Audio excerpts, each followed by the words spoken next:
Welcome to Sweet Life Beat Life. We hope this video helps. In this video, I will compare the Chevrolet Traverse versus the Jeep Grand Cherokee. We'll dive into what makes each SUV a strong contender in its class. First, we'll look at their core differences in passenger capacity and general design. Then, we'll explore how they stack up in terms of power, capability, and the driving experience.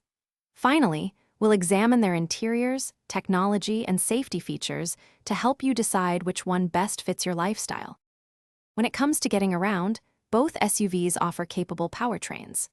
The Traverse comes with a robust turbocharged engine, providing a good balance of power for daily driving and highway cruising. The Grand Cherokee, however, offers more engine diversity, including a powerful V8 and an efficient plug-in hybrid.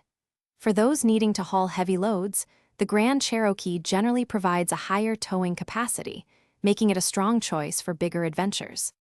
Inside, the Traverse truly shines with its expansive interior, offering 3 rows of seating and impressive cargo volume, perfect for large families or those who need extra space. The Grand Cherokee, while comfortable, typically offers 2 rows, with a 3-row L model available. Both vehicles come equipped with modern technology, but the Traverse stands out with its generously sized standard infotainment screen, keeping you connected and entertained on the go. Safety is paramount, and both the Traverse and Grand Cherokee are equipped with advanced driver assist systems to help keep you and your passengers secure. Considering value, the Grand Cherokee typically has a lower starting price, offering a compelling entry point. The Traverse, with its larger standard size and features, comes in slightly higher. Ultimately, your choice depends on whether you prioritize maximum passenger and cargo space, or a wider range of engine options and off-road capability.